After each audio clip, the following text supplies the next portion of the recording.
Give me the breakdown. How's it feel? You're a day after, a couple days after. What are we feeling right now? Like I said earlier, I don't touch the game at all. I don't know how we won. It's still trying to sink it in, I guess. Like, yeah. For the broadcast and for the YouTube here, what do you mean you don't play? Like, you're telling me you do not play this game. Ladies and gentlemen, welcome into another Bot Lobby podcast episode. I'm Grandmaster GOJJ, joined by the wonderful Katie Bedford. As always, Katie, we have been doing the thing where we're working in all kinds of craziness. We've been to TwitchCon, work at the Intel booth, and we've done all kinds of nuts stuff. And we've got an amazing guest that we want to talk to, and we're really glad to be back. But before we get to them, how are you? How are you doing? I know your voice, we just finished a broadcast yesterday. Voice is kind of shot a little bit, but you're powering through. Just a little bit. It's not too bad. It's getting back. Yesterday's broadcast, I mean, set it back by maybe a day or so. But, you know, I appreciate that you asked how I am, GOJJ. I'm great. How are you doing? I'm doing fantastic. It's kind of cold over here in Tennessee, which is nice. I love it. So I've got the beanie on, and I'm repping the Super And Rev your hoodie? merch. Come on now. In It your goes basement? hard. This is not my basement. Do you not have heating in your house? I do, but I don't want to turn up the heat. I'm saving money, so we're all bundled up. What are we doing here, Mr. Katie? 7 events in 11 days. Yeah, I'm sure. You can turn that heat up, huh? Well, folks at home, we're really excited to get started. So let's just cut the chit chat and let's get into it. We've got an amazing guest. We're coming off of Call of Duty League Resurgence, Split 2, Fortune's Keep. It was amazing. It was intense. It was nothing but an incredible action. Fortune's Keep actually played really interestingly, and I'm excited to talk to our guest because our guest, Katie, was a part of the winning team from CDLR Split 2. So we're going to get a chance to get all the tips and tricks behind the scenes and hear from the one and only, the Resurgence King, apparently, because this is like the third or fourth or fifth tournament that they've won thousands of dollars in. Let's bring him in. We've got the guy Sage joining us from Team Inveiled is what they were called, but we've got Sage. Oh, wait. Hey, Sage. Great to have you. exact in this building. Yeah, I was about to say, that is not your name. So I'll hide this and get it fixed while we intro you. But brother, how are we doing? You just came off of chilling. It was like a personal 10 grand bag? 10K. 10K totally. That's crazy. I was talking with GOJJ. I mean, that's exactly what Aiden and Z-Smith won very recently in Caldera's last draw. That is nothing to turn your nose up at. $10,000 and extremely well deserved. So very, very big congratulations. Thank you. Yeah, yeah, give me the breakdown. How's it feel? You're a day after, a couple days after, you know, maybe the realism of it has set in a little bit. Like, what are we feeling right now? So more or less, days before the tournament, like qualifying and stuff like that, we had a lot of stuff to work on, and on like an honest opinion on myself, and I said it to like other people as well. I wasn't confident in myself at first, because you know, it was like, there's no practice. You can't really practice. There's no customs in the game. You can't really do much. But then, like, I just told myself I have, like, probably some of the best teammates that I could probably have. And I just said, you know, let me just ball with them. Let me just see what I could do with them. And, yeah, I don't know how we won. It's still trying to sink it in, I guess. Like, yeah. It's tough. Like, I mean, I went to dinner the following, like, the same night, and I was just telling somebody, I was just like, how did we do it? Like, You better had a nice dinner. What dinner did you get? Where'd you go? We went to my brother's job. He works downtown in LA, Yard House. Okay. Yeah, Yeah. Okay. I didn't know you're LA too. Yeah, I live in LA. All right, bet.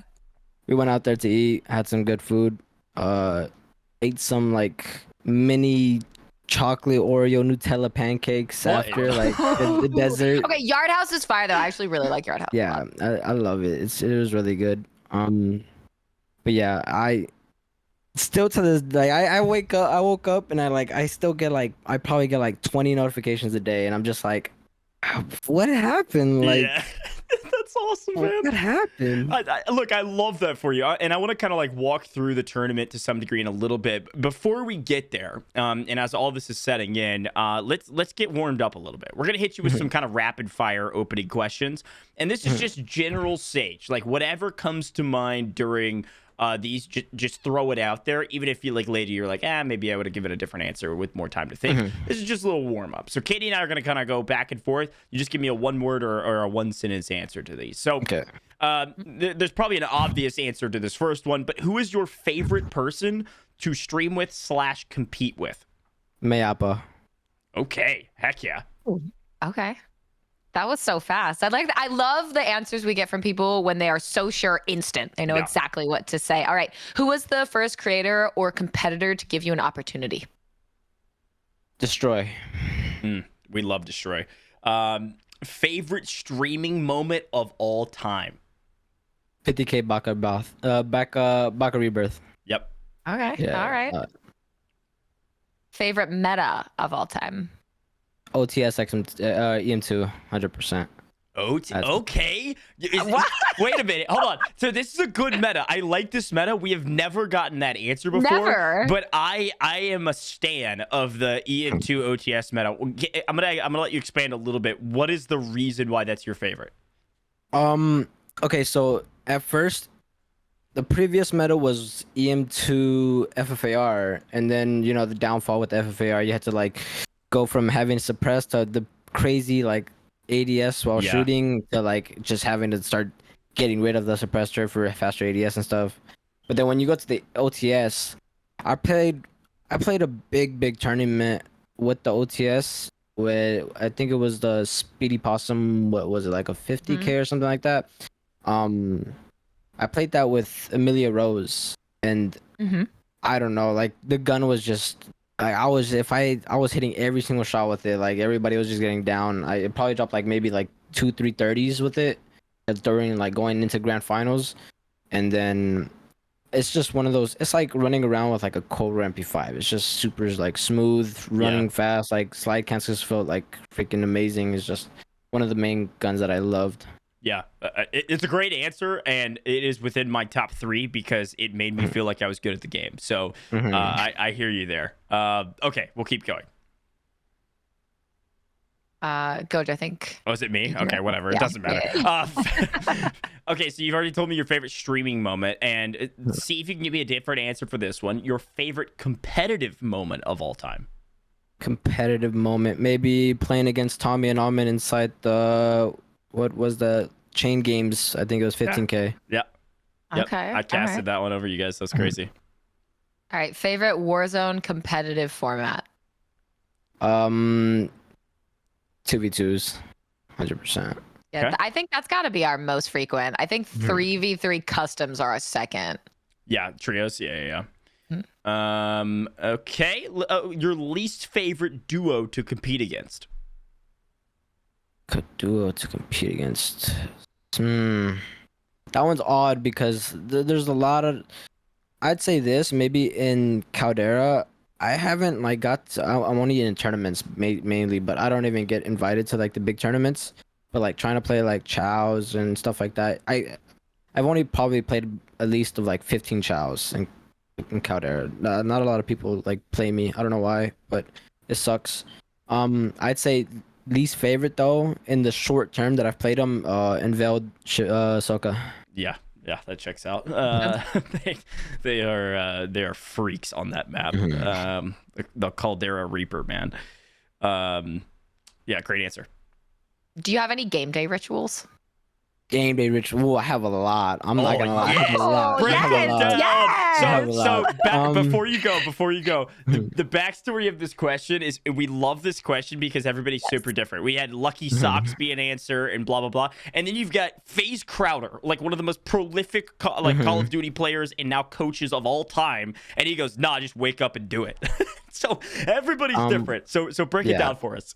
So okay, for like, I'll go back in time. The Baka Rebirth, I just woke up and played it, but then like I have a really like kind of like rough past with like losing families and stuff like that. So I have like on my next to my door, I have like a picture of me and my dad, and like towards like the new tournaments that are like every single time, if I go to walk to the bathroom, I'll probably just I pray to God, I just kiss to the sky, and then like as I'm walking out the door, I just slap my glass of the picture, and then like go like do whatever I have to do and come back. And then for the rebirth or for the resurgence, Fortune's Keep, I woke up blasted. Like whenever I have to play a tournament, I have to blast music. I have to like bleed my ears with it. I just have to feel it.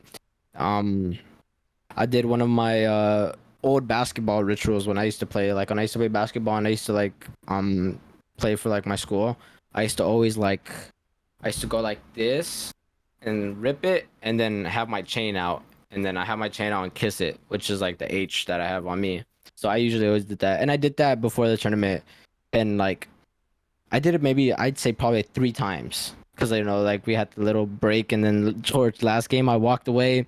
I looked at my glass. I went to the bathroom. I did my thing, and I came back, and I was like, I gotta pray to God that we get something going down right here. And thank God. Yeah, that's a great answer. Thorough. And a unique one, and I like it. Two questions. And again, this at being an audio podcast, you know, you're kind of like not actually ripping your shirt, but ripping your hands across your body was the motion you were giving me. But is that a like a muscle memory thing, and it's kind of just like a mental kind of get everything right in your head of like I gotta be hyper focused. That's the first question. The second question is, what's your favorite song to blast when you're just racking your head with music as loud as you can? So the first time I got this from my old best friend, like my best friend, rest in peace. Back then we used to have a ritual where it would be him like socking his chest and me opening it up. Like, you know, you're breaking into every barrier that you get run into. That's basically what it was. Like he's punching the barrier and I'm opening it up for him. So that was it. And then we did our like a little ritual. But favorite song, it's either Sing About Me, I'm Dying of Thirst by Kendrick or Soccer Dad by Schoolboy Q. Those are like 2 of my hype up songs. Just because like Sing About Me, Dying of Thirst is kind of like I live in the moment of it, and then Soccer Dad's like he's like me and Schoolboy Q are really close, and he's like one of my coolest homies. So like that song really hit me good. That's cool. Heck yeah. I like that. I love that. Yeah, that's really, really cool. Thanks for breaking that down for us. That was definitely unique. I love it. Well, thinking back on kind of Warzone history and your competitive history, what is your hardest loss that you've experienced in competitive? You casted this one, the 15K chain games. Yeah. That I feel breaking into that, I shouldn't, but like breaking into it, it shouldn't have gone down the way it went down. Like one bit, it just break shouldn't it down. have. Break it down for us. Yeah. I'm here for it. Okay, so I think we played Tommy and Almond in winners. We lost to them. We go into losers bracket. I'm pretty sure, unless it was like a different format. I might be like twisting my head here. Played them again in grand finals. We beat them first series. We 2-0'd them, I think, first series. 1-1 going into last map of last series for all the marbles. You know, we have people in our chats, me and Angel's chats, just talking a lot of mess, saying that we're cheating, saying we don't deserve this, saying that like we're playing against the best. Just a lot of like stuff that doesn't matter. And I'm really like no ego or anything like that. It didn't hit me one bit. Like it's just like I know what I'm doing. I like came from the beginning to doing this now. Like so it was like a 10-hour game Tourney. Like I was like, okay. We were flying to peak, me and Angel. Angel, he has like his PC compared to mine is maybe like 1/5 of it. He has a pretty bad PC, like it's really, really bad. Like back then too. He went from borderless to full screen, and it crashed his stream. And he was playing on it crashed his stream, and I'm pretty sure he was playing on around 45 frames. And that's unplayable. That's tough. I mean, literally, because it crashed his game. And he didn't know. He just told me, he's like, oh, I got the frame glitch. And then I have like maybe like 15, 20 people come into my chat like, oh, like he was like, my stream crashed. And I was like, I got you. And then I said, just take your time and reset it. And he died. Trying to land in and fix the stuff. And he goes into the GOJJ. And I was just like, I'm gonna tell the admins. And then he won his goo, and he was just staying in the sky, just trying to fix everything up. And then he got chopped up Like he was that's how long it took. He went from the sky to going all the way down to getting chopped up, and then I told the admins and they said, yeah, his stream's off, and I was like, okay, like can we get a reset? And it sucks because like when the admins told Tommy and Almond like, oh, his game and stuff is like messing out, and I told him in game too, I was like, yeah, like yo, like Angels or Invelt's things messing up. Can we get like a reset maybe? And their first answer was like, no, you can't because he already played Goosh, and I'm just like, oh, well, like. I mean, I have proof that like his things messed up and stuff like that. He had a video recorded of like his frames hitting 45 just cap. Like it wouldn't move past 45. Yeah.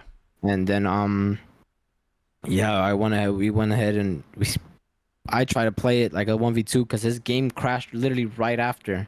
I'm pretty sure. Like right after I died and I played Magoosh, his game crashed. And then I landed, died again. And then I was so like focused on trying to get a reset here, and then they didn't give us one. And that was probably like one of the main times that I've been playing like one of those biggest tourneys that actually like tore my insides out. Like I felt like just bottled with like emotions, and I was like, yeah, this is just it's the worst like feeling ever. And the hard thing about it was that me and Angel didn't talk for maybe 2 or 3 days after. Like we didn't talk to each other just because we were like so like torn apart about it. Like we were just like we shouldn't have lost that. Like we just went like 3-1 against them just to die to the games messing up your PC. Yeah. And right, that's not even like you lost to them. We lost to like the PC bullshit. And it kind of shed up a thing about me and Neville. Like whenever we play like a big team, we kind of just say, F it. We're just gonna go all out. We're not showing no mercy, no nothing. We're just gonna go out like this. The point, like as you guys seen in the Fortunes Keep, like say in the qualifiers, we played against the semi qualifiers. We played against Tommy, Almond, and Noobs landing on us almost every game and leading them into not qualifying. Yep. And then Biffle, Repost, Super Evan landing on us in finals, and not even I don't know what they placed. Maybe like I don't know. I'm not sure, good. but yeah, that's what, and that's the bad thing about I'd say maybe Fortune's Keep or like these last couple of tourneys that there hasn't been no practice. So like yeah, right. If you're fighting a team like us that's been playing qualifiers, we played the TKRs and everything, we know the ins and outs of the map. Like I'm not gonna lie, in the TKRs, I didn't land Winery once, they did, and then I played the qualifiers like this customs, and I learned the map maybe in 2 games, like that whole little spot. And I learned it all. I learned all the chests and everything, and then I was just like, yeah, well that's it. Like we were perfectly chilling, and it paid off like really really well. Yeah. By the way, this is the first time we've ever broken down from our rapid fire questions to these like these long kind of like breakdowns of tourneys. I love it. Okay, it was awesome. I'm bad at that. Like, No, that was good though, because when you have a story like that to tell, I want to hear it. It's rapid fire, but that's when we ask a question like your hardest loss, I'm not going to be surprised if you have a lot you want to say about it because clearly it sticks with you. It's more like I'm the type of person that I don't do small questions. I have a lot of meaningful, like, since I overthink a lot, I guess I could say that I could say one small thing that'll lead to like 50 different events, and that just happens right now. Like I just said, awesome. like. I it's love bad.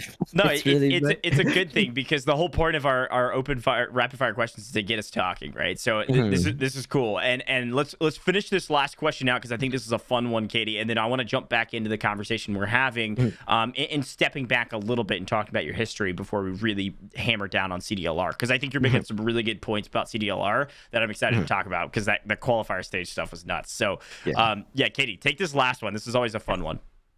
If you could do any dream brand deal right now, what would it be? Nike. Okay, we get so much Nike and Adidas, so much.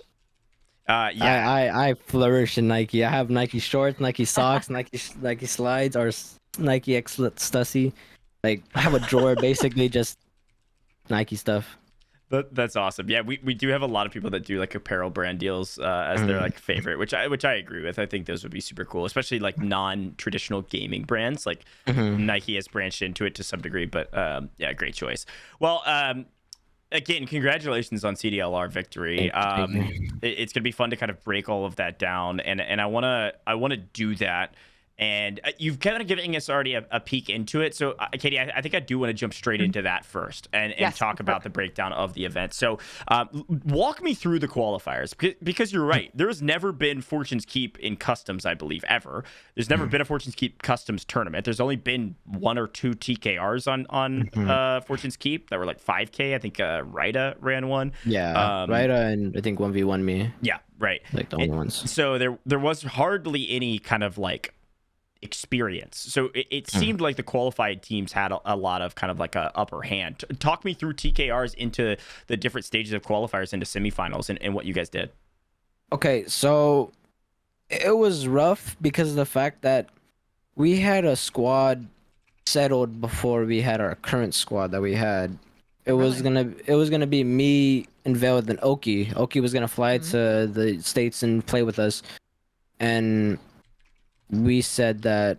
Oh well, he said that he might go to TwitchCon, which was like during the kind of the same times as qualifiers. Yeah. So yeah, so we were just like, oh, we might not be able to play it. And then he said something about his visa not going through. Like he didn't have his visa right, like at the right time. So we're just like, ooh, we're gonna have to find somebody. We had no idea who to pick up or anything, because I mean our set trio, like our squad, they already were a team. Yeah. So we were just like, we'll just tweet out, I guess. And we tweeted out, and right when we seen Clamp, he told me, he was like, we should pick up Clamp. I was just like, yeah, we should. He's probably like we both said it, like he's probably one of the hardest people in the game to kill. Like he has clips of him 1v3ing like Mayapple, Sko, and Soka and the 300k or qualifiers, and like others of him like 1v3ing, like he almost 1v3 TBE by himself. Like he's nasty. He's slippery, dude. Yeah, he is hard. Like it's rough to find him. And we took our chance, we did it. And me personally, like I said earlier, I don't touch the game at all. I maybe like in the last month, or like I have maybe less than like 15 games played. Like I don't even touch the game. Okay, hold on. Let me pause you there, because I want to break down this qualifier. But for the broadcast and for the YouTube here, what do you mean you don't play? Like you're telling me you do not play this game? I open the game, I look at my character and close the game. I do not go into a log. You practice for CDLR too. You say I'll just pop on, make sure it's still there. I just look. I'm just like, do I just want to torture myself today? I'm just like, nah. I'm good. I'm chilling. I don't really want to do that. Is it burnout? It's just burnout. It's just bad memories of playing the game. Just every time I'm playing a tournament, I should make a counter of how many times I say I'm like, oh, I've gotten sniped. Oh, I got shot in my back. Oh, I got sniped. I'm getting 4-stacked. Like it's just bad. And yeah, I just never touched the game. It's bad. Okay, so you don't touch the game, but you guys do fantastic through the qualifiers and semifinals, and then you win CDLR Fortune's Keep. How did that happen? Walk me through that process. I'd say maybe it's the same thing that happened during the Baka Bros. Like I'm not gonna lie, Baka Bros, I did the same thing. Like I just didn't touch the game. We played quals. We did amazing in quals for crazy. Oh shit. And we did amazing in quals. We had a good teammate. We didn't have our set trio again. Like almost every time that me and Unveiled have played a tournament together, we haven't had our set trio. It's been just last minute. Which back then in Baka Bros, it was supposed to be me, Unveiled, Hisoka. And then, all the accusation on Hisoka and everything like that led to him not being able, like, they told us that he was blacklisted from playing. So we were like, damn. And then they told me that's the reason why I didn't get a captain spot. And I was like, all right. And I just like let it all out. I was like, if anybody doesn't make it or anything like that, me and Veld can find one on the dot and pick them up and play that tournament. I promise you, we will do good. And I can't name who, but the person, like, they vouched for me. They let me in, took me in as one of their own, gave me a spot, and we did what we did. We picked up Jesus, and as well, he's a hard kill. Like Yeah. he's like the EU Mayapo, like just ego chows anything. You can't read his playstyle or anything, and it's crazy. But like, yeah, it was. We picked up Clamp, go into TKRs. TKRs were just a slump fest. Like it was bad. Like we were like raging and stuff. Everybody was getting mad because like it's pubs. No one likes pubs. Like we just want to play for money. We're all competitive players. Yeah. We played it. We did good. Going into, I think when we told ourselves, we made sure that we played all days, because I'm not sure if a lot of people know, but during the quads event, the Resurgence, the CDL Resurgence one, the squad was me, Mayapo, Hisoka, and Veld for the quads one. That I think Scummin in them won. Yeah. I'm pretty sure. Yeah, Mhm. the Yeah. Rebirth Island one. Yeah. Yeah, that one. Yeah. They won that one. We only played 1 day of quals. We didn't play the 3 days. We played 1 day, and we were maybe like 5 points off of like qualifying, I think, or 5 placements. Oh. Gotcha. So we told ourselves, we were just like, we have to play all the quals, like all the days, and we did, and we did good, thank God, because I was not gonna go through that again. I did not want to just ruin my chance of winning something due to us, like our passion, and Well, you know. and it's obvious you guys performed really well in customs, and that's something you guys can succeed in. So having to like kind of fight your way through TKRs is obviously not ideal, but it's kind of just put the time in, and you're probably gonna make it. Yeah, and as well as like putting into your mental like state for us competitors. Like there's the underrated that like are natural players. Like I gotta say my squad, like I'm confident in saying that none of us have cheated, none of us have done anything, but other people say otherwise. Of course, like they all put us in a blacklisted bubble and make sure we didn't play. But then there's those other people that like VPN, manipulate lobbies in any type of way. They do whatever it takes to like qualify. And I think there's a couple that were in there, but they didn't end up going that far because of customs as well. Right. That makes a lot of sense. So Katie, I guess like where the next question is, talk us through customs and what you learned through the qualifiers, right? Because there was a number of stages of customs qualifiers, and there's never been customs on Fortune's Keep. So it was kind of like the Wild West, all with under this kind of same mantra that everybody assumes it would play similar to Rebirth from a kind of like that anchor position style, people playing aggro, trying to hunt kills, etc. Right. So talk us through that. I'd like to say this myself because I don't think I've had the chance to, but I'd shout out to Enveld for that. Like him by himself picking where we were landing and telling me to get it on point and knowing what to do. Probably, I think it helped us out a lot because we didn't have an idea where to go. Yeah. Like, I mean, in TKRs, they were going consistently winery. IGLing? So we have a thing that we do where he'd tell, it's not really him by himself, it's like all three of us kind of like, we just pick up on each other's pace, we play each other, like whatever we could do. Like me and Enveld have like the type of thing that we'll IGL each other. Like if we go into fights, we'll tell each other what to do, we'll pick up anything that the other person's missing. That's the good thing about us, that we have good chem. And we don't care about like our criticism towards each other. We just like pick it up on spot, like just lock it in. And like having someone like Clamp as well going into that, like he didn't care what we said. He just said, "All right, fuck it, I'm with you guys." And Yeah, he literally just go That's on good it. energy. And, yeah, it was just good. It was really like easy to match with us because there's those people that like I feel like they would get nervous to play with me and Enveld because like people like say that Enveld's like, I'd say that he's like one of the best people in Caldera, and like me, I have kind of like no filter. So like if you piss me off, I'll kind of just tell you like you gotta lock it in, you gotta do something. yeah. And then we like he just didn't care. Like Clamp was just on every single thing. He just played every part that he could perfectly, and it worked out. So I GOJJ, I think I kind of want to jump ahead a little bit to I guess those finals, right? Because you've talked a lot about Hisoka, you're close with him. people on his team. They previously won World Series of Warzone, and they've kind of been that hot trio to deal with right now. And it went down to the wire. You guys beat them by 0.8 points, not even a full point. What was that like? How close were you paying attention to the scoreboard? How often were you running into them? What was that like? Because these are people you care about. These are people you play with, and you're neck and neck the whole time. Yeah. It's crazy to say that we never ran into them once the whole tournament. Really? We didn't run into them. I mean, wow. there's only, I think, the second to last game where they had the 50-pointer. They killed Enveld and Clamp at the end, but we never ran into them. But that was due to our landing spots. We would land Winery, they would land back town. They'll clear out the outside of the map. We'll clear out outside, and then if anybody died. But towards that 50-point game, we were down, I think, 8 because they got the win. We were down 8. Going into the last map, I don't think any of us paid attention to that. We just said we have to beat them.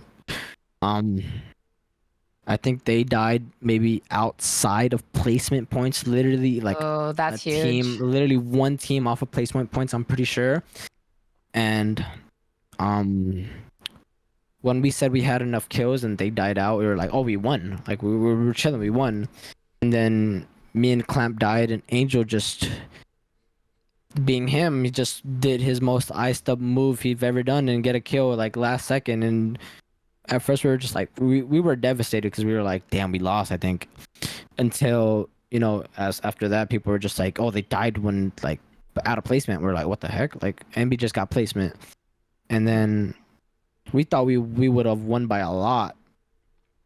And then and I opened, like right when that happened, I opened up the COD stream and I see that like ours, or they were above us by like maybe like 6 points. Or I just told them, I was like, damn, we lost, bro. We lost. And I was like, wait, but we didn't update our scores. Like usually they'll put in the kills and then they'll multiply it. And then like literally like a small like 5-second like little timestamp of they updated the score and it switched to the next scene. And I was just in my chair like, we won. And I was like, look. And I clipped it. And they're just like, Angel was just like, what are you talking about? We fucking lost. And then Clamp was like, wait, you seen it? And I was like, yeah. And I showed them and they were just like, oh my God. Like everybody was just hyped and everything. It was just like, wow. And we didn't see how much we won by until the very last moment. Yeah. We won by 0.8 and we were just like, what the... Like how? Well, and it wasn't even close between. It was really you guys and Hisoka's team, Las Vegas Legion, and then everyone else. There was a 25-point difference between you guys and third place, which was Subliners, Aiden's team. I mean, that doesn't get closer than what you managed to achieve. I can't even imagine what it feels like when you go from, oh, we lost, we couldn't clutch up, and then oh wait, we clutched up, we did it. It's crazy because going into last map as well, Enveld telling me like, I was just like, we just had to make sure we play placements. He was just like, we don't have to worry about any other team. Like right now, it's a 1-2 race right now. Nobody's gonna drop as much kills because it's kind of a competitive thing that we know. Like towards the last map of any customs tourney, people don't care. Like they just want to get it over with. So we're just like, it's gonna die out most likely, and the only people that are gonna be caring is maybe top 6. Yep. And we're like, we're good. We just have to let it play out, and we did. We stayed our strat. We didn't mess up once. We ran into the same team that tried to contest us every game, wiped them. We just played it right. We rotated to the spot where it was like a brief moment for us to like regroup and like rethink everything. And then we were just chilling then. And oh my God, like right when I got sniped by Z-Laner, and right when I died, Clamp died. And my heart was literally like pumping like bad. Like I if I didn't like think about anything else, if Veld was there, I would have probably fainted or something. I would have thought otherwise. I was nervous and I was like, fuck. And then I seen him leave and he still was prone somewhere and I was like, when did he even get there? Like, where did he pull this off at? And I was like, oh my god, Dude, it was just it was crazy watching it from the desk, because what was cool was that we were having these heat maps and we were able to see where all most of the action was, and it was all the action was the contested spots, and it was the three main teams, which was NYSL at Keep, you guys over on Winery like you said, and then their team, Legion's team, over in town. Yeah. And so it was like the three kind of like main sectors of Fortune's Keep, aside from that south region, dominated by the three top teams, and every team that contested any of you three teams got obliterated. I mean, look, I love this team to death. I vouch for these guys for everything. Colors, Stu, and De Niro dominated through quals and everything. They contest Las Vegas Legion every single drop, and they lost every drop, and they get dead last. I mean, like, it is what it is. So it was a dominating performance from all three of you guys, and it was very obvious that one of you three were going to win, and it was that eking out. It was cool to see too, like, because you guys had never contested each other, you just farmed your areas, and that's why you guys were at the top. So, especially with the format, with the multipliers the way it were, it was very kill heavy. But that final kill, because Katie, I don't know if you saw this, but what he was talking about, that final kill, Inveil's the last one alive, and I think they end up getting fourth or fifth, so they get the like next tier of multiplier with this, and they were technically going to lose, but Inveil gets dropped on by a team of three. It's DJ Moss, Ebates, and Prospect, I think, and Inveil is able to down one and thirst one before he gets killed, and that was the kill that won them the tournament. It was chaos, absolute chaos. I mean, it really is the moments like that that make a tournament, those clutch moments, those wild, miraculous moments that make you remember it as casters, as GOJJ was, as a competitor, as you were. But I want to move on to something that you have brought up a few times now, and that we had wanted to talk to you about, and it is that culture right now and the freewheeling accusations of cheating that tend to be flung out with abandon. And you have been caught up in that. You've said it yourself, Inveil, Hisoka, a lot of the people that you're close to. What has that been like for you from the start to now, to have people perhaps that you compete against? You can see, you said it earlier, people coming into your chat accusing you of things. What has that been like? So long story, I go all the way back to like Verdansk. I didn't grind as much, or I didn't care as much as I did now. I'm not gonna lie, I was pretty bad. Like I still had my movement and everything down, but like competitive wise, I wasn't like locked in. And then I met a couple people that like helped me get ready for it. Like one of my Verdansk duos, with Zalist. Not really a lot of people know about him because he's like underage and he didn't get the chance to play big tourneys. But when I played with him, I think our record of like tourneys were maybe like 14-3, I'm pretty sure. And then he was on a bad PC too. Like he was averaging 60 frames per tournament, and like every time with a broken controller. Then I met Mayapo, and after I met Mayapo, I think my whole, like, I'm not gonna lie, that's why like Mayapo's like probably like one of my favorite people and my best friends, honestly, because he changed my life, because he just helped me like play the game good, gave me a type of vision that I don't think I would have had with anybody else, that just helped me play the game better. And back then we take out good teams too. Like we played Aiden Destroy, we dropped double 30s, we played Inveil and Oak, who back then we were also getting accused. They were getting accused heavy. Oh yeah. And we beat them. We played really, really good teams. Like who else was that? I think Aiden Smith, like in I think a 2v2, and we beat them. It was like when I play with him, that's why I love playing with him, because I just feel like unstoppable. Like I don't have to worry about anything. I don't have to worry about anything else. Just play my game and just do whatever I have to do.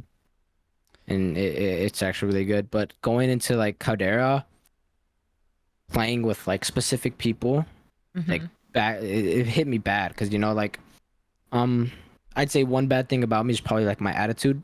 because like I have like a street mentality because I'm from LA and I live a pretty bad lifestyle and stuff like that. But like, um, playing with like Unveiled and like, I would say this. I don't mean any like anything mean to anybody or like don't want to talk mess to anybody, but like I stand my ground with my people, like forever.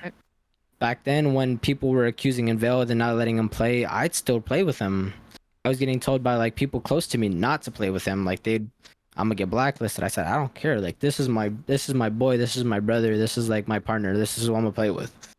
Same thing with Ahsoka. Same thing with Oki. Like people are just telling me like don't play with them, and I just always stayed by their sides. I'd argue behind their backs, like with people. There who was were a trying to lot of talk. peer pressure, basically. Yeah, like it was just bad. Like a lot of people like talk mess about my group, and I would just be there fighting back because like I wouldn't let anything bad happen to them, and it reflected me in a couple times because like I wasn't allowed in a couple tournaments. I didn't get to play a couple of the tournaments because like I'd stick with them.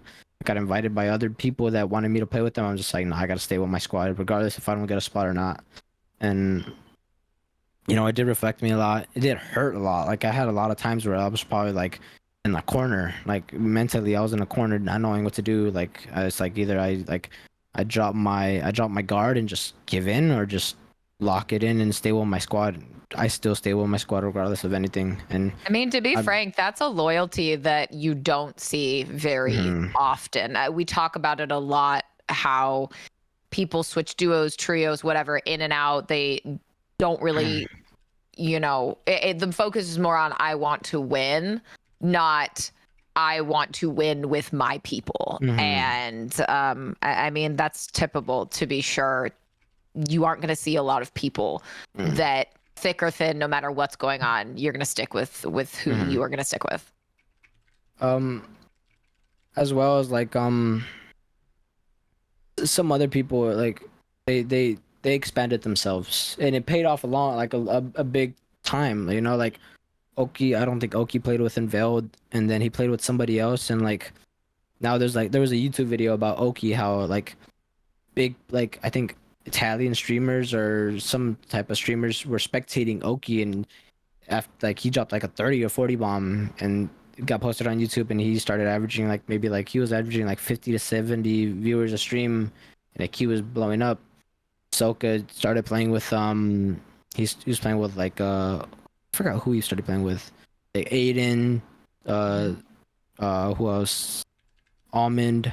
He's just playing with like the big names, and it blew him up. And then he came back to his roots and started playing with people that he did with what like most loyal people do, was they'll go on a long run, take the short run to like a big thing, and then come back to the long run and help out the other people behind him. Right. And he did that. Like he helped out Shifty, he helped out Unveiled, he helped out Skull, like giving them all names like in the scene wise, besides like the bad things. Didn't forget where he came from. Yeah, exactly. Okay. And that's why I love saying that Soka's like my dog, because like he I reflect myself in him a lot. Like it's just we know where we come from, dogs, no matter what, like regardless of war. And you see him now, he's averaging hundreds of viewers now, he's doing his thing. I love it. Like he's playing with the people that I love most, like Mayapo and Skull is like one of my dogs.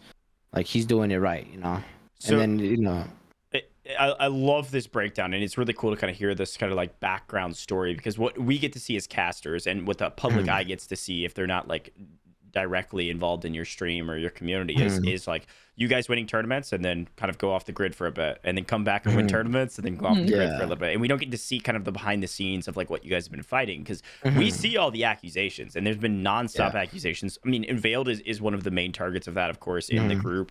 Of course, Shifty was a main target of that, and we had him on the pod as well. And I know that's very difficult to deal with, and loyalty can be very, very difficult in those moments, especially when it's like, oh, we're missing out on an opportunity to play in a $100,000 tournament or a $50,000 tournament because of these accusations. So I want to kind of finish up this part of the conversation with two threads. The first, now that you guys have now kind of like re-solidified yourselves back into the scene, Is there plans to just keep running with the boys going into Warzone 2 for competitions? Is it something you're excited about? Is this kind of the next pathway forward for Sage, is to keep running competition? Well, 100%. I'm sticking to competing. I mean, honestly, I've talked to maybe a couple people that I also play with and told them let's go into content wise, because we know, like, okay, I no hard feelings, but look at eFuse, they just picked up a bunch of bunch of big names. There wasn't a single little name in that tournament. Yeah. And that kind of like told us, like, it's maybe because they have numbers, they have connections and everything like that. Like, they got everything right. So kind of just for us, we need to work on content and work on ourselves and like put a name for ourselves. Yeah. Start stacking it up. There's a perfect lead in too, because I was going to talk about Omit. Want to hear about Omit? I know Rafi insanely well, and I know that you're well connected over there with Rafi and the whole org. Talk to me about Omit. Talk about what it kind of means to you, your kind of history with the org, and future plans from a content perspective. Okay. Back then, Omit wasn't Omit, it was Rafi. Yeah, right. It was just Team Rafi.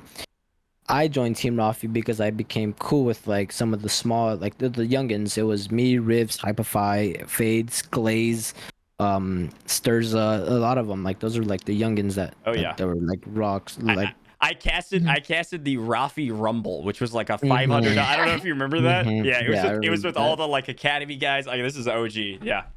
Yeah. Wait, I gotta ask. Hisoka just swung into chat. He wants to know where your glasses are. 100K champ. Well, there we go. Here we go. We had Hisoka. We had Mama Hisoka come in here. I want to know about these glasses. I don't know what they are. Oh no, I'm kind of scared. Do you know what the glasses are? Oh, you don't. I got my glasses. They're regular glasses. They're normal glasses. They're normal glasses. I thought, Hisoka made it seem like these were gonna be like some kind of thing. They're just normal glasses. Nah, it's not as bad as Soka's hair. It's like. Dang, bro, it's getting cooked. I love it. Okay, so let's refocus. So, talk to me about Rafi and kind of come up there through Omit. Rafi, Rafi took me in as one of like those youngins. Like, you can't even see my face. Rafi took me in as one of his own. He backed me up. He fought others for me. He had my back. I don't think many people know this, but I used to be on an old org back then called Eastern Media, and it was kind of just a content org.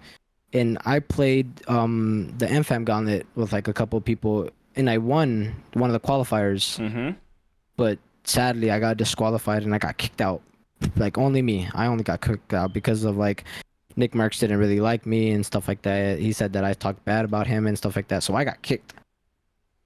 And I got kicked. I didn't get to play finals. I didn't even get to play. I didn't even get to get paid. I didn't get paid my 750. But Eastern Media, they gave me money. They gave me the 750 and they said, you are a winner, on this, and they did that. And what they did, I guess they started like a little group money, and they all started putting in money themselves, and they helped me out. And then I told myself going into Warzone, I wanted to be big about it. I wanted to like start taking it serious, and I had to go with people who actually cared about Warzone, and not just a regular content creation org. And so I went with Rafi, and Rafi helped me out huge. And he helped me out. Like I said, I got one of those big opportunities that was with Destroy, was because of Rafi. Yeah. Because Rafi had those connections that he did with Rivs or like Smith. Like, he would link them, like how he linked Rivs with Aiden, and then linked Smith with Aiden as well. And he linked me with Destroy. I played with Destroy. I had a good ass time, and like probably like one of the only big streams that I've ever had was with him. And it was cool. I loved it. After that, I started working on. I did a little part in content. I started my TikTok, started doing numbers on that. Ever since then, but I don't think would have ever thought of it if it wasn't for Rafi. Like, right. As well as like I would just like I'd always like. It's like what I say about Soak and them. Like, those are my dogs. Like, I'd fight for them behind their backs and anything like that. I wouldn't even tell them a single thing about it. Like Right. that's just how I feel about them. Like those are my boys. That's the same way with Rafi. Like if anybody were to talk down on Rafi, anything like that, I just always have his back. The same way he has mine. Um, you know, he tried to help me out with like the accusations with Unveiled. Like when all that thing was going down, we were gonna plan a trip to go to Ohio and play on LAN with Unveiled, and we were gonna have that all situated. But you know, it was more of like a comfort feeling. You know, like you don't really think Right. you want to do that because you know if you play like ass, you're cheating. Yeah. If you Double-edged play, sword, right? good, if Yeah. you play good, they still think you're cheating. Like it just nothing goes right. Like, but all in all, like you have to think about it in like a situation like networking is that bad publicity is good publicity in every single way. Like I don't know how you either have those people that come in talking shit and then a couple days later they're just like, yo, you're nasty, you're this and that. They just have your back. Like, Uh-huh. it helps out a long way. And Well, yeah, I wonder when you talk about this, right? And going to Ohio, is it a good idea? Is it a bad idea? And I don't think we want to spend too much more time on this before we jump into some of the next topics. But I'm just curious. Now that you're here, you've won this big event, and you've won a lot of other events. Have any of the people that you know that are in the community that have accused you or insinuated, have anyone ever apologized to you? there's been some people that were like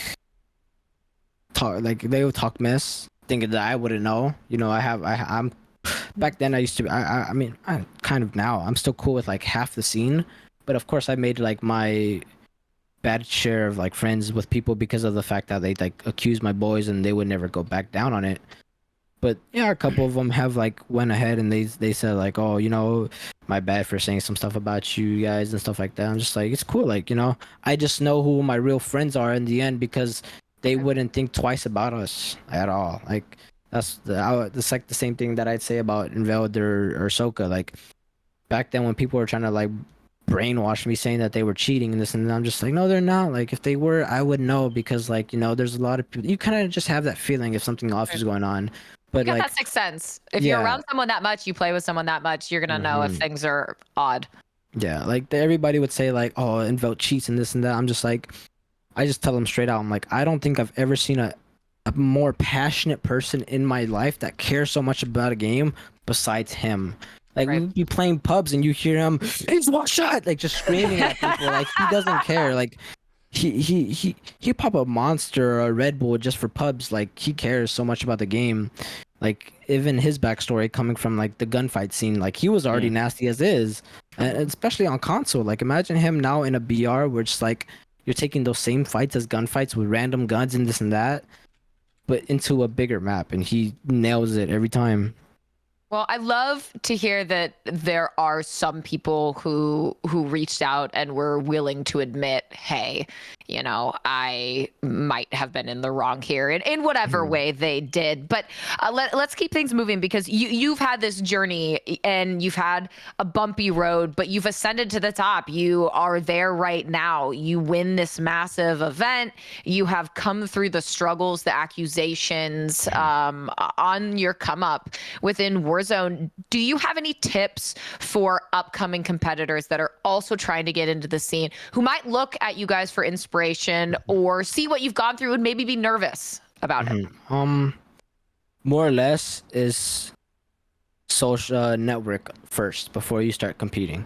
That's what I tried doing back then. Back then I used to follow like I used to have an off number of followers. I used to have like following like 800 people and only having like 100 followers, just trying to connect with people. Go I'd be in like 7 Twitch chats a day just trying to talk to everybody.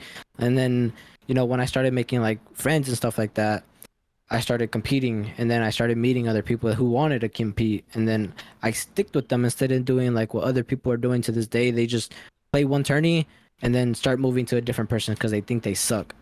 But you know, everybody sucks in the beginning until they start working together and stuff like that.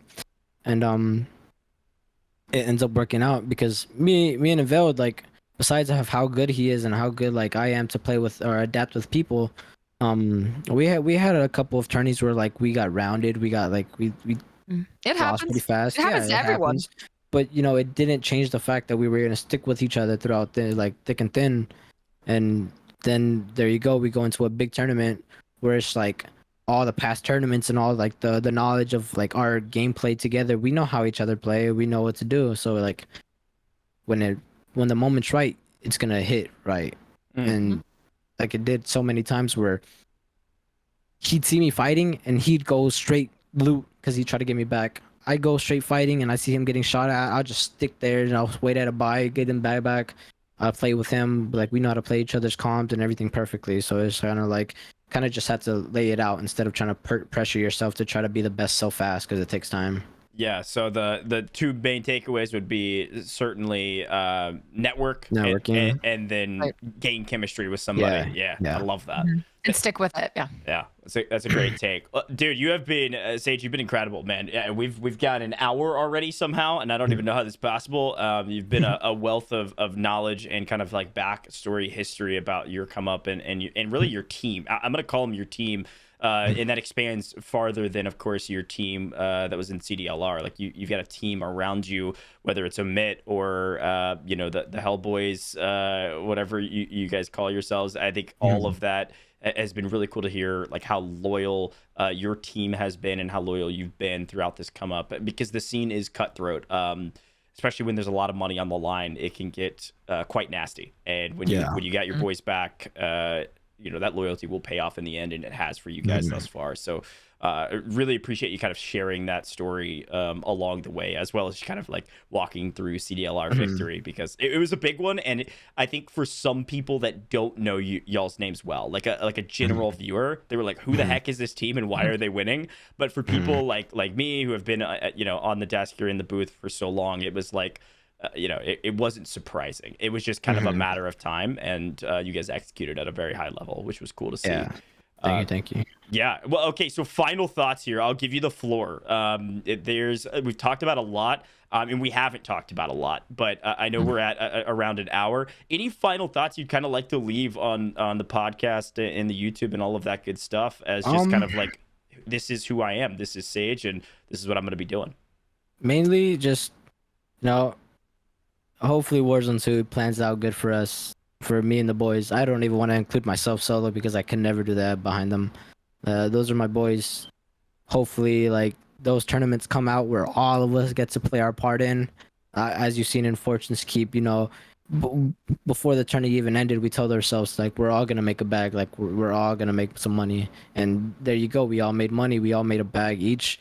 They won the biggest tournament before that, and you know, we had to final it out with the Hellboys going in and securing our name top one both tournaments. Yeah. And we want to take over the scene for Warzone 2. Like, we nothing but passion out of us. Like, we want to make sure that everything's right for us. Give me the full list of the Hellboys, and then we'll let you go. Hellboys, of course, you got Unveiled, Soka. Those are like the starters. Then you got the most, like, basically the dad of all of us, Mayapo, who just sits there and just gets whatever he wants. Like, he just plays, and he just, you know, he's the best at everything he does. Like, he would just do whatever he wants. And then you got Oki. Oki's taking his break right now, but you know, there's been those tournaments that we played with Oki, or like tournaments we haven't played with him, where he still represents his name and he still shows how good he is. But basically that's us. That's like we settled in with each other, and it all plans out towards the end. That's super cool. I like Mayapo being the dad of that group. That is so casual. Yeah, he's been doing it for a long time. You know what I mean? He was a demon back on Blackout. He's an old man. He's old. That's awesome. I remember the first time I met him, I thought he was like maybe like 19, 20. I think he turned like what, 24, 25 recently. He's Yeah, that's so old. Holy cow, Katie. We are young. All y'all throw daggers at me, and you don't even realize you're doing it. But I'll just sit here. I'll just take that hurt in my heart. I love it. Well, hey, Sage, thank you so much for joining us, man. This podcast has been a pleasure. You took the brunt of it on your back and told your story and told really the story of your team, and it was awesome to hear. So thank you so much for joining us. Thank you. Okay, Katie. What Yes. what an episode! That was awesome. I know, I know. Shout out to everybody. Shout out to everybody in the chat, in Veiled Ahsoka, and Ralphie, and the whole Amit crew. I mean, we had a lot of people supporting Sage on the pod, and he made our job super easy because he was able to just rock and roll. We love through all people those who love topics. to talk. Oh, yeah. It is when you can just sit back and let someone say their piece and they're willing to go places without necessarily you having to prompt them on the way, can make things a lot easier than when you're getting those one sentence answers. Yeah, no, he did a fantastic job. It was really cool to have him on, and I'm excited to continue to kind of rock and roll through the Hellboys and get the rest of them on at some point. But Katie, we have one more section we want to talk about, and this is really important because we wouldn't be able to do this podcast without them. It is time for the Kolosseum stat chat. Now, if you don't know who Kolosseum is, it's very simple.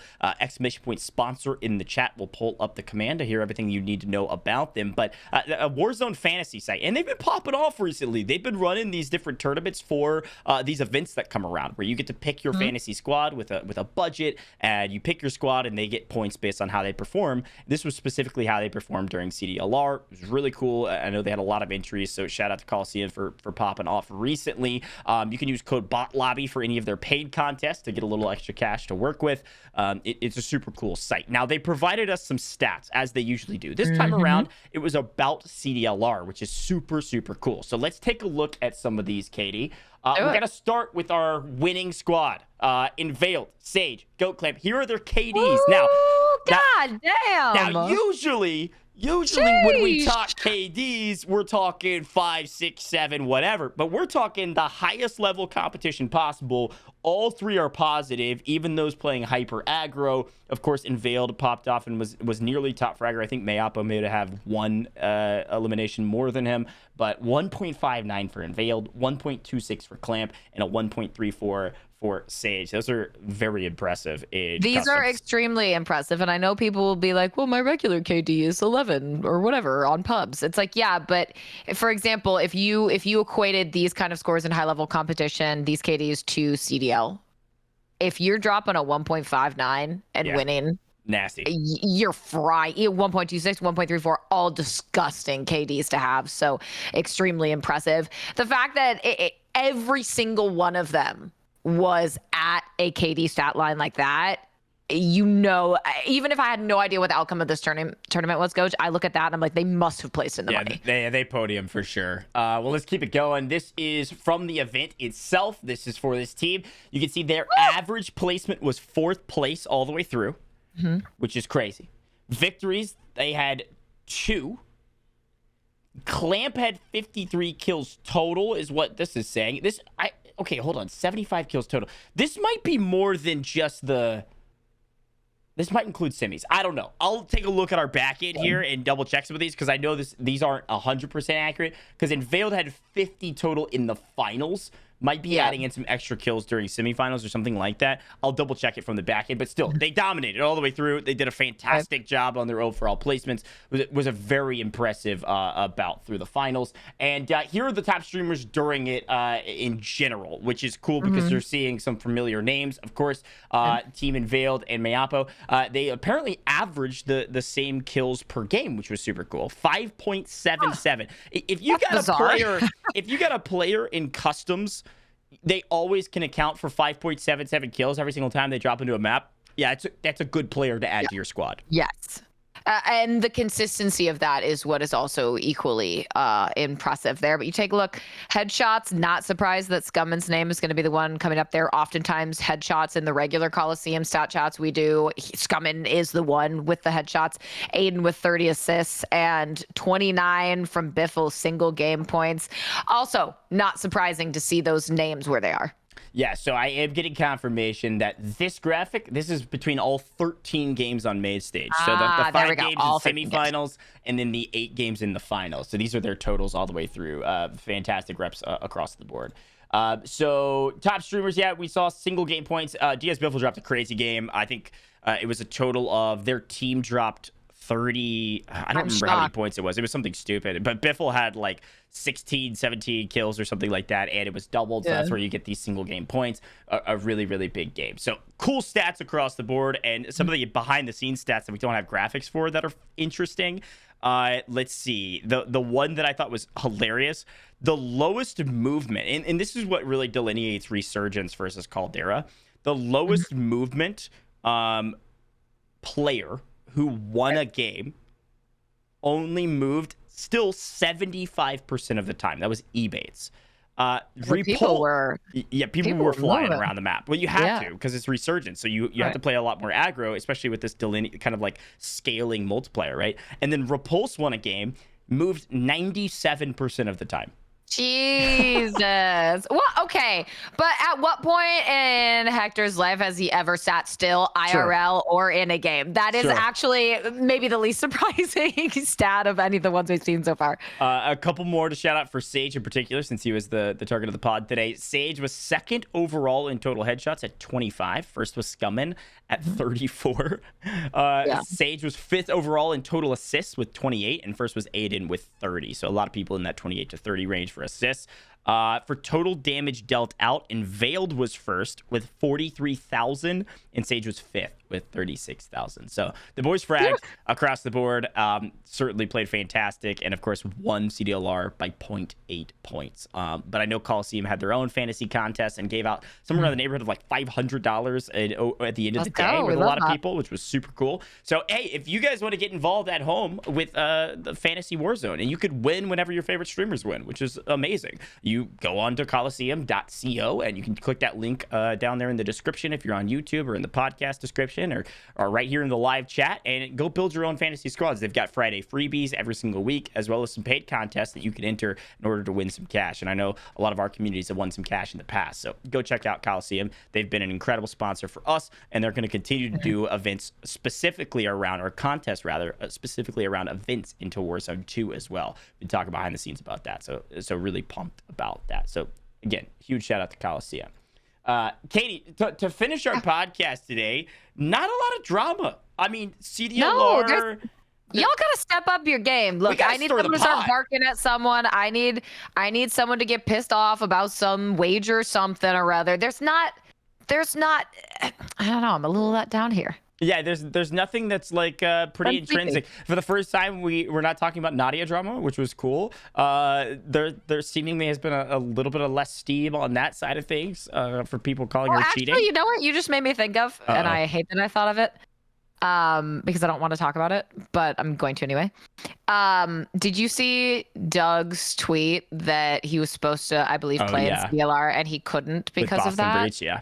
And I mean, serves you right. That's all I gotta say about that. Like, serves you right, I guess. That's the only thing I can think of now that you said it that might be worth talking about. But even that is like, what do you say? Yeah, I think the couple things that come to mind to kind of close it out from a Shitter's Digest section. Yeah, and I was gonna say, I think Viper in chat just was bringing up the thing I was gonna bring up. Because, Katie, we casted the last tournament on Caldera, theoretically, the last draw, right? Hosted by Efuse. What a pleasure that was. But for the Doug Censor Martin thing, yeah, he an unnamed Activision employee said that he was harassing Nadia with those different things he was doing on broadcast, and as such will not be invited to CDLR, which is fair, honestly. I mean, that's very fair. I don't.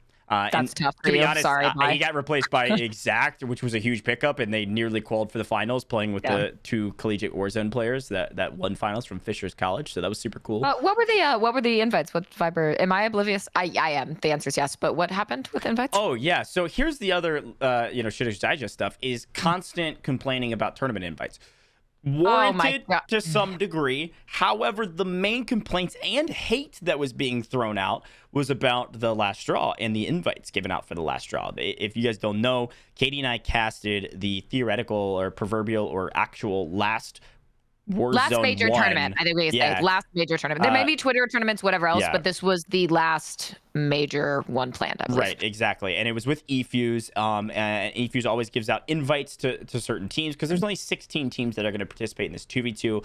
Very wild and wacky format, but it was a lot of fun. I know you and I both loved it, and there was a lot of nostalgia with it too that maybe we'll finish the podcast with because it's kind of happy. But there was a lot of hate on timeline because certain people that run 2v2s every single day, run every single tournament possible, they didn't get invited. And it's this constant reminder that you are not owed anything in this scene ever, especially as a competitor, when these events are showcases of the game put on by either Activision or, of course, some big production company, right, Katie?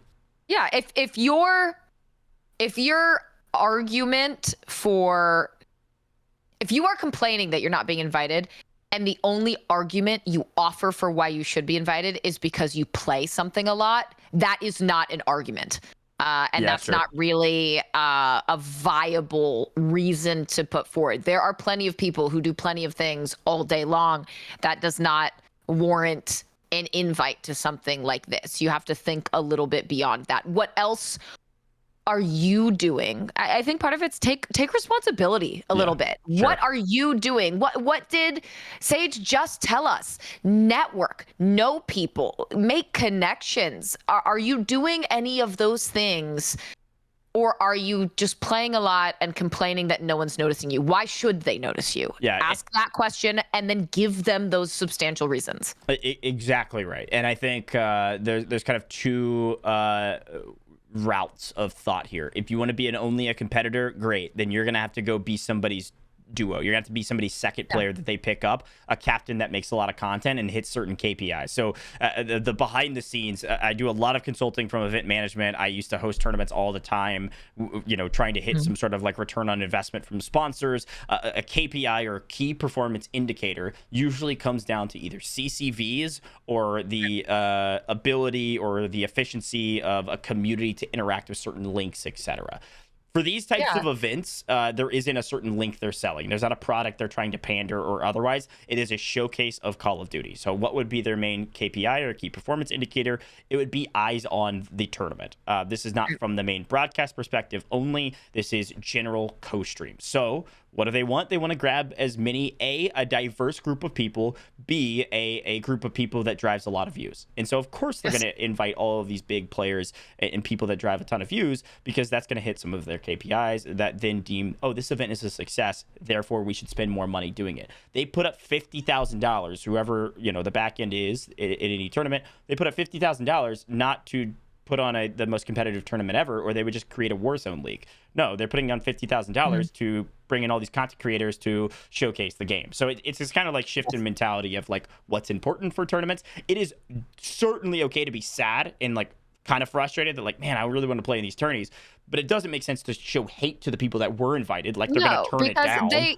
Well, and also the tournament organizers see this. People see this and it will get back to them, and it leaves a bad taste in someone's mouth to have entitlement lobbed their way. And I think, and Andy said this in chat, and this is very true, there ain't enough soup to feed everyone. It is impossible for everyone to be invited to everything, and you should not take that as a personal slight. Yeah. You should not take that as a bunch of people sat around and said, we're going to exclude you in particular. And I think a lot of people sometimes can take it as an offense directed intentionally at them when it is simply not. Yeah, no, 100%. So, just kind of keep that in mind when it comes to like, hey, I want to get invited to tournaments more often and then win a ton of money, maybe make a ton of content, start growing your streamer base, viewer base. Reach out to people, connect with them, follow up, say, here's what I'm doing. I would love someday to have an opportunity. Bang, bang, bang. Make those connections. Yep. And if you don't want to do that, then you better be buddy with the person that's going to be invited every single time. Okay. So keep that in mind. Or be so damn nasty that the people who are getting invited pick you up. Yeah, exactly. So overall, it's kind of a moot point to argue, oh, I should have been invited to this or I should have been invited to that when you're not making content. And that's the Warzone scene right now. Get ready for Warzone 2 because they're going to be targeting whoever's driving the most views to their game because it's a showcase of their game. And I will always now forever and always refer to people as content creators rather than pros, regardless of how much money you've earned in the game. So I've been converted. Clip it. Until Clip a league, it and ship it, baby. That is what I needed to hear. Until a league is created, there's not true competitive Warzone. I would say CDLR was probably the closest we've had to that. So, anyways, that's my little You made me snippet. so happy. Good. Thank you. The last thing I want to finish with, and then we'll close out the pod for today. And I think this is a fun little topic of conversation. You and I casted the last draw, Caldera's last draw. You and I have casted hundreds of hours together in the booth from a 2v2 perspective to customs or otherwise, but 2v2s in particular have been a kind of our bread and butter for a long time. And excited to be able to cast the final 2v2, major 2v2 of Warzone 1's life cycle. It's been 2 years. And of course, Katie, like you have a longer history in this scene than I do, but I posted on Twitter about how I was I almost got emotional in the broadcast because there were so many of these kind of like key hits that we were able to hit that reminded me of the come up. Like I got started in this industry as a full-time, part-time and then full-time freelance commentator, caster, shoutcaster, analyst, whatever, in Warzone. And I started by hosting my own tournaments, $300 tournaments, $500 tournaments, or what have you. And then we're here casting a 50K at the end of the game together as a duo after picking up probably early this year. I guess it was like January when we started casting together, which is kind of crazy. Was it really January? I feel like it was earlier than that. Really? We didn't actually start duoing until like January, February. But I don't know. There was just a lot of nostalgia. And then the one thing that like hit it like full nostalgia was Aiden in the finals, dropping storage, picking up a Modern Warfare M4. I don't know why that hit me so hard, but it was like, man, it comes full circle. That kind of ties a bow on everything at the end of Caldera to see a Verdansk ode. Yeah. Oh, absolutely. And the final thing was eFuse giving us the opportunity. When I was running all these tournaments myself and casting over them and trying to get better, I will always tell this story, and I think it's a kind of a good story for the podcast too, is that I was grinding trying to get a gig. And of course I didn't have a resume, so I just created my own. I put together like big tournaments, and there were like $500 tournaments all the way up to, we did a $13,000 rebirth tournament that Aiden played in. And that's where we met and started becoming like friends to some degree. And you know, I'll never forget Pine Apples, former H1Z1 Pro. Pine had done a bit of casting for Warzone early in its life cycle, and he got an opportunity to cast with eFuse for a $2,500 veterans tournament, and he couldn't do it. And Pine and I had hosted a couple tournaments, talked to Pine about playing in them, and so eFuse reached out to him and they said, you know, you want to cast, and he couldn't. So he said, hey, you should hit up this up-and-comer GOJJ. He's been hosting a lot of tournaments himself. He's pretty good. I'd love for you to give him a chance. And so eFuse reached out to me, and I did that tournament with I Hold Shift, and we had a lot of fun. And that was kind of my first professional event was through eFuse. So the last professional event I get to do in Warzone 1 theoretically is with eFuse. It really was full circle and crazy to see where I'm at now, but then also where you and I have kind of like become really close friends and casted so much together. We get to finish it on a banger.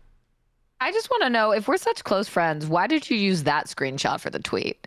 You're looking all nice. You're smiling at the camera. I'm like mid-convo, weird. I'm just saying, you did this whole beautiful soliloquy about your come up and all this ish. And I'm going to make it about me because that screenshot is not kind. Okay? I tried to I'm looking at it right now. I'm going to be honest. I tried to find a couple different screenshots that were better of both of us. And I couldn't find one that wasn't atrocious of me and great of you. Or this one was like the most okay of both of us. Mine's not that good either. I just You're smiling at the camera. Kinda. What do you mean? I kind of got like a you got your eye. super Evan like I woke up like this. Well, anyways, it's been a pleasure. Seriously, I think similarly, and to actually be serious for a second, much like it is with Warzone duos.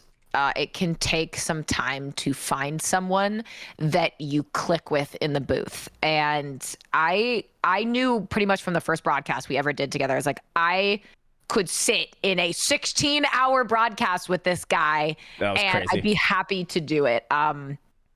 It has been my pleasure and really my treat to watch your come up and to see the gigs you're getting, because they are all incredibly well-deserved and you are very talented. And I'm super happy to see that finally start to get recognized. And I'm sure it will continue to go on the up and up through Warzone 2 and beyond.